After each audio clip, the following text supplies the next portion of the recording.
میرے عزیز بھائی بہنوں السلام علیکم۔ سب سے پہلے احمد صاحب اور سب آرگنائزرز کا حضرت کا بہت بہت شکریہ جنہوں نے مجھے موقع دیا کہ میں آپ سے گفتگو کر سکوں۔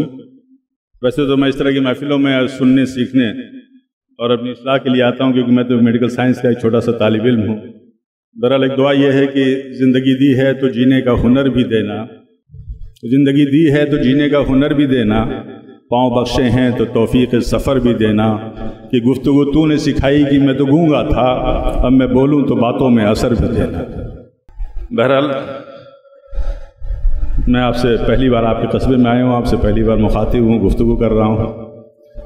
ہر آدمی کی زندگی میں کچھ خواب ہوتے ہیں۔ میں بھی جب بچپن میں ایک طالب علم تھا تو میں سوچتا تھا کہ علم حاصل کروں اور اس مقام پہ پہنچوں کہ اس علم کے ذریعے، طب کے ذریعے میں ملک کی اور قوم کی خدمت کر سکوں۔ اور جب میں اس ادارے میں آیا تو مجھے یہ احساس ہوا کہ شاید اس خواب کی سچی تعبیر اگر کہیں دکھتی ہے تو یہی دکھتی ہے۔ ہر شخص کے ذہن میں ایک شخصیت ہوتی ہے، ایک رول ماڈل ہوتا ہے، ایک ذہن میں ایک تصویر ہوتی ہے جسے آپ پسند کرتے ہیں، جسے آپ سمجھتے ہیں، اور آپ کا دل کرتا ہے کہ آپ ان کے پاس جائیں، ان سے کچھ سیکھیں، ان سے علم حاصل کریں، ان کے عمل کو خود دوبارہ کریں۔ ایسی شخصیت جو امیجنیشن میں ہے تو وہ ہمارے حضرت کی ہے۔ مجھے اس بات کا افسوس ہے کہ میری ملاقات بہت بعد میں ہوئی، عمر کے اس پڑاؤ پہ ہوئی۔ یوں مجھ سے تعارف میں بڑی دیر ہوئی، ورنہ تیرے پیکٹ سے تو برسوں کی شناسائی تھی۔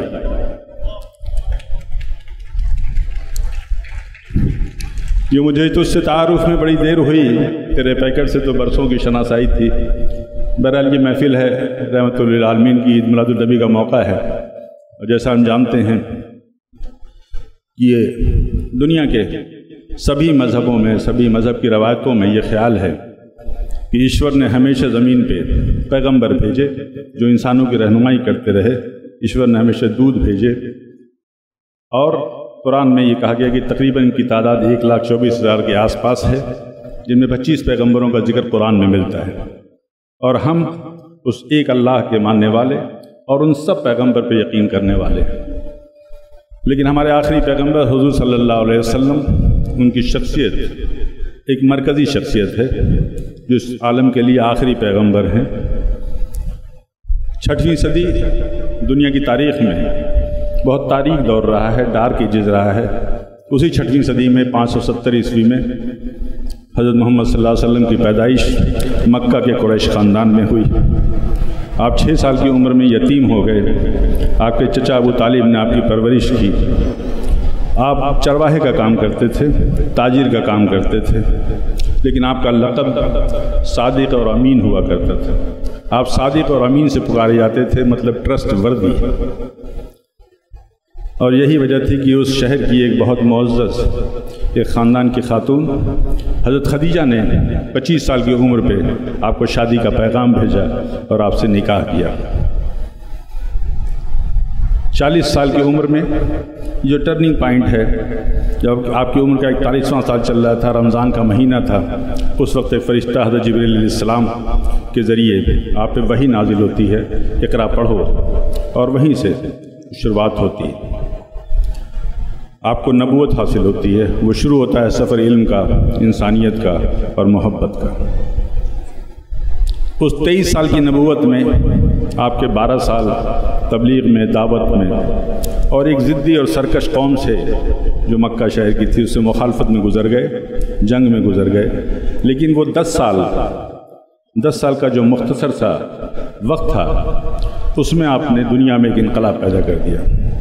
اس 10 سال کے عرصے میں دنیا میں 12 لاکھ اسکوائر میل پہ اپنی ایک منظم حکومت قائم کی۔ لیکن اس کے پیچھے جو کور فلاسفی تھی، جو اس کے پیچھے وجہ تھی، وہ صرف ان کا بنیادی مشن تھا کہ حق کو ہر حال میں غالب ہونا چاہیے، سچ کو ہر حال میں غالب ہونا چاہیے۔ Truth must prevail at any cost, سچائی اور حق کی جیت ہونی چاہیے۔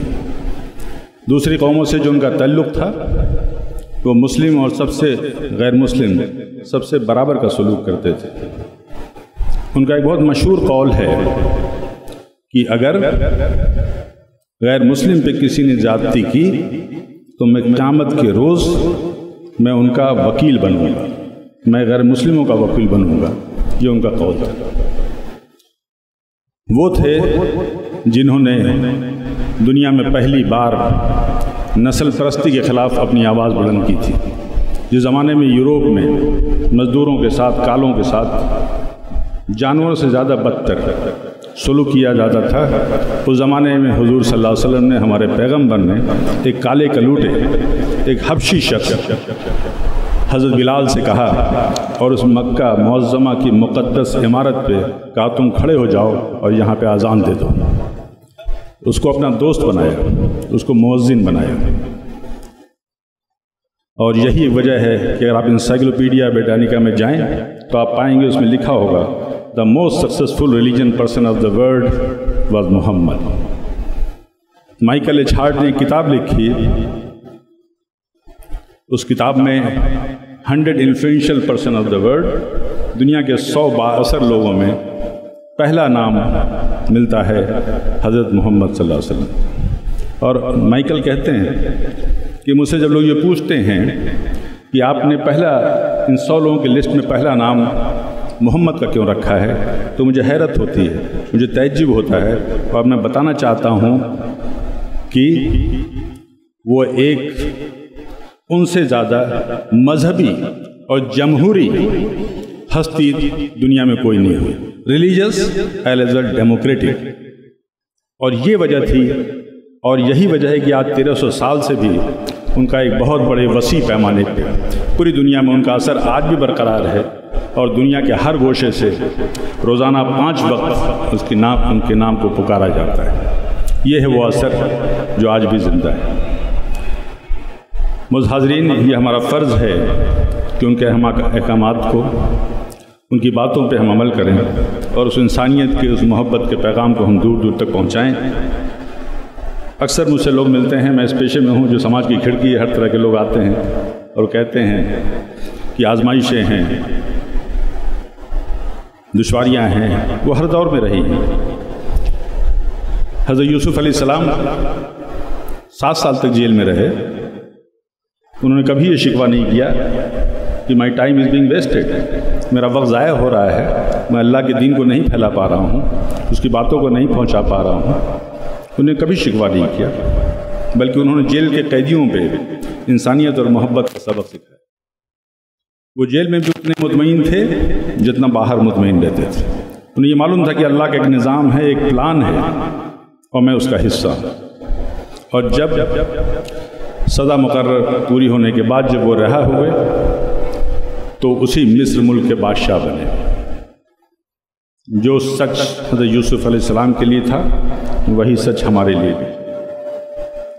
ہم جس قرآن کو مانتے ہیں، جس پہ ہمارا پختہ یقین ہے، جو ورڈ آف گاڈ ہے، جو ورڈ آف وزڈم ہے، اس میں کوئی بھی نا امیدی کی کہانی نہیں ہے، کوئی بھی نا امیدی کی کہانی نہیں ہے۔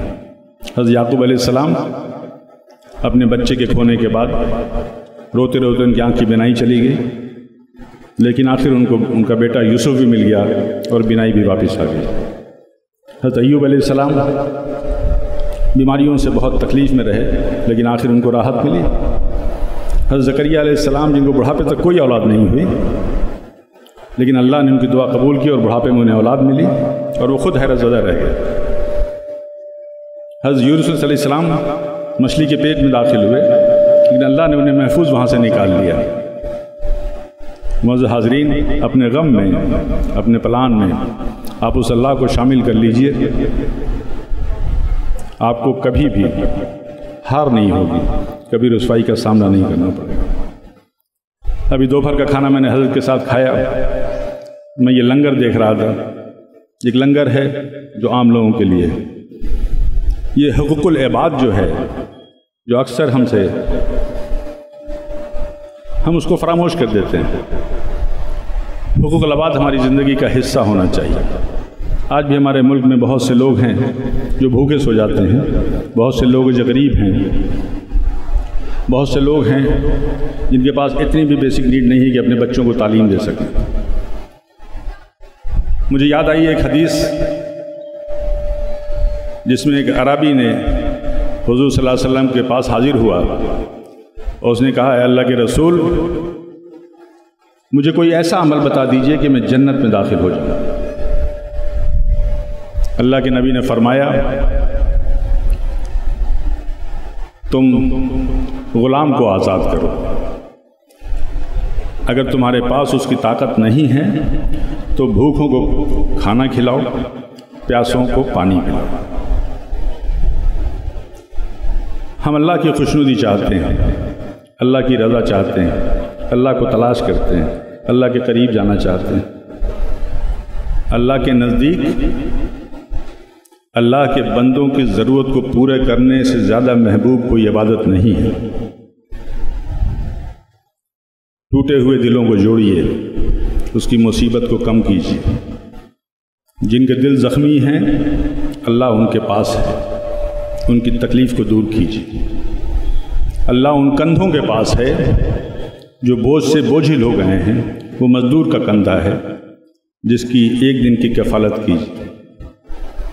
اللہ اس غریب کے پاس ہے، اس محتاج کے پاس ہے، اس کی مدد کریے۔ اللہ آپ کے خاندان کے اس خوددار مفلس کے پاس بھی ہے جو شرافت اور صبر کا دامن نہیں چھوڑتا۔ تہوار میں اسے کپڑے بنوا دیجئے، اس کے بچے کی مدرسہ کھلتے وقت اس کی فیس ادا کر دیجئے۔ اللہ اس کے پاس ہے۔ ایسا نہ ہو کہ کہیں اولاد کے سامنے وہ ٹوٹ جائے۔ بے بسی اور محرومی کا احساس بہت کڑوا ہوتا ہے۔ اللہ ان بیواؤں کے پاس بھی ہے جن کے پاس اللہ کے علاوہ کچھ بھی نہیں۔ وہ پاک دامنی کے ساتھ اپنے یتیم بچوں کی حفاظت کرتی ہیں، یتیم بچوں کی کفالت کرتی ہیں۔ آپ ان کے ہمدرد بن جائیے۔ اللہ اس مریض کے پاس بھی ہے جو اپنے علاج سے عاجز آ چکا ہے، اس کی دوا کا انتظام کر دیجئے اور اس کے لیے مرہم بن جائیے۔ اللہ تعالیٰ صرف مسجدوں میں نہیں ہوتا، حالانکہ وہ معزز مقامات ہیں، لیکن اللہ لوگوں کے پاس بھی ہوتا ہے۔ آئیے اس بات کو سمجھیں، اپنا فرض نبھائیں، شروع کریں، اپنے حصے کا دیا جلائیں۔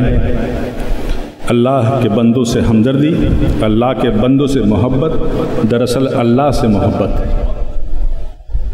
دوستوں، میں نے بہت دیر تک آپ کا وقت لیا۔ کبھی کبھی سوچتا ہوں کہ یہ الفاظ کیا ہوتے ہیں، ان میں اثر کیسے آتا ہے، کیا ان میں بھی کوئی روحانیت ہوتی ہے؟ کیونکہ بہت سی مجلسیں ہوتی ہیں، بہت سی محفلیں ہوتی ہیں، لیکن اس کا زمین پہ اثر نہیں دکھائی دیتا، لیکن ایک نورانی محفل ہے۔ اور ان الفاظ میں اثر آنے کے لیے جو مجھے آج محسوس ہوا اس ادارے میں، اس کیمپس میں، وہ یہ محسوس ہوا کہ ہم اہل زبان ہیں لیکن ہمیں اہل دل ہونا چاہیے۔ ایک شعر یوں ہے کہ لفظ تاثیر سے بنتے ہیں تلفظ سے نہیں، لفظ تاثیر سے بنتے ہیں تلفظ سے نہیں، اہل دل آج بھی ہیں اہل زبان سے آگے۔ انہی لفظوں کے ساتھ آپ سب کا بے حد شکریہ کہ آپ نے مجھے سنا۔ بہت بہت شکریہ۔ بہت بہت شکریہ ڈاکٹر صاحب، آپ نے بجا فرمایا کہ اہل دل آج بھی ہیں اہل زبان سے آگے۔ اور آپ کی جو تقریر کا پورا مرکز تھا وہ یہی تھا کہ یشام نہ ودیا نہ تپو نہ دانم نہ گیانم نہ شیلم نہ گنو نہ دھرما تے مرت لوکے بھووی بھاری بھوتا منشیہ روپیں مرگاش چرنتی۔ انسان کو درندہ نہیں بننا چاہیے، انسان کو اس کے دل میں ایک کروڑا ہونی چاہیے، ایک رحم ہونا چاہیے۔